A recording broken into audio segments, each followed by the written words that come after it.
নামাজ। বিশ্বনবী ইন্তেকাল করবেন, রূহ বের হয়ে যাচ্ছে, দুই তিনটা শব্দ বললেন, এর মধ্যে একটা ছিল সালাত। সালাত, উম্মতেরা নামাজ, নামাজ, নামাজ ছেড়ে দিও না।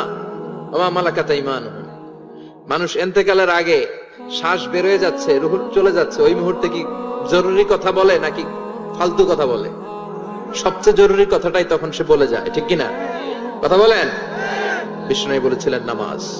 ওমরে ফারুক, ওনার কাছে আবু লুলু আল মাজুসি, এক অগ্নি উপাসক এসে বিচার দিল, ইয়া ওমর আল ফারুক, আমার মনিবের নাম হচ্ছে মুগীরা ইবনে শুবা, সে প্রতিদিন 4 দিরহাম করে আমার কাছে চার্জ করে। এত টাকা চার্জ করে কেন?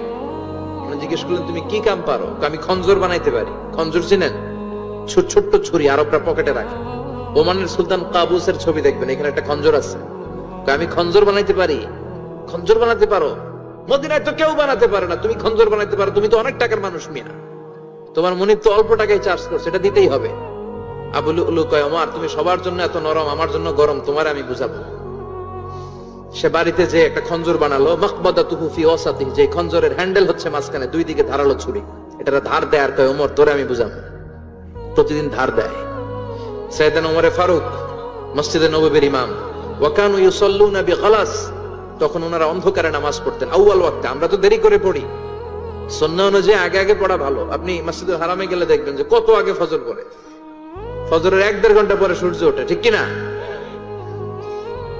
তো সে একবার ছদ্মবেশে ফজরের সময় প্রথম কাতারে যে হাজির, আসলে কিন্তু মাজুসি, সূর্যের পূজা করে। খঞ্জরটা নিয়ে এসে দাঁড়ালেন। ওমরে ফারুক ফজরের সময় ঢুকলেন, বললেন আকিমিস সালাহ, একামত দাও। একামত দেয়া হলো। ওমরে ফারুক আল্লাহু আকবার বলে অন্ধকারে ফজরের সালাত শুরু করলেন। প্রথম রাকাত যখন পড়ে ফেললেন, রুকুতে যাবে, ইন দা মিন টাইম সে খঞ্জর বের করে ওমরে ফারুককে 3টা স্টেবিং করেছে। একটা নাভিতে মারার সাথে সাথে নাভিটা কেটে গেল, আর একটা এই পাশে পাজরে, আর একটা পেটের মাঝখানে, পেটও কেটে গেল। ওমরে ফারুক বললেন কাতালানি আল কালব, এক কুকুর আমারে মেরে ফেলেছে। ওমরে ফারুককে পিছনে নিয়ে যাওয়া হলো। আব্দুর রহমান ইবনে আউফকে টেনে ইমামতির জায়গায় নেওয়া হলো। আর সে কাতারের মাঝখান দিয়ে খঞ্জর ঘুরাতে ঘুরাতে আগাতে লাগলো। ওর খঞ্জরের আঘাতে 7 থেকে 8 জন সাহাবী স্পট ডেথ, জায়গায় শেষ। ওমরে ফারুক বেহুশ। ওমরে ফারুক, ওনার মুখে দুধ দেয়, দুধ ওই নাভি দিয়ে বের হয়ে যায়। নাভিজ দেয়, নাভিজ পেট দিয়ে বের হয়ে যায়। রাষ্ট্রীয় চিকিৎসকরা বুঝতে পারলো উনি আর বাঁচবে না, বেহুশ। সবাই দাঁড়িয়ে আছে। কি হয় আমাদের আমিরুল মুমিনিনের? 10টি বছর তিনি অর্ধ পৃথিবীর শাসন করেছেন। উনার ভয়ে বাঘে মহিষে এক ঘাটে পানি খেত। হুশ ফেরার পরে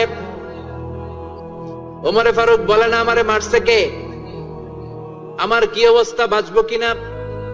আমার ছেলে আব্দুল্লাহ কোথায়? আব্দুর রহমান কোথায়? আমার বিবিরা কোথায়? কত সম্পদ আমার আছে, কোথায় গেলে ভালো চিকিৎসা পাওয়া যাবে? কিচ্ছু সে বলে না।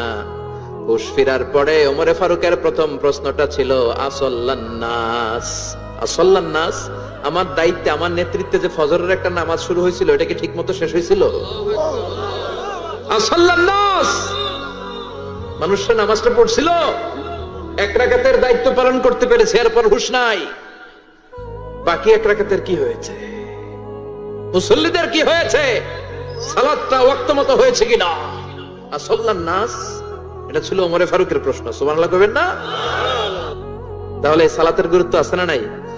সর্বপ্রথম এই সালাতের ব্যাপারে in the day of judgement আমাদেরকে প্রশ্ন করবে কে? তো গাইজ, ভিডিওটা অনেক গুরুত্বপূর্ণ ছিল, আপনারা সম্পূর্ণ ভিডিও দেখছেন। তো গাইজ, যারা এখন পর্যন্ত আমাদের এই চ্যানেলটিকে সাবস্ক্রাইব করেন না, অবশ্যই চ্যানেলটিকে সাবস্ক্রাইব করবেন। আসসালামু আলাইকুম।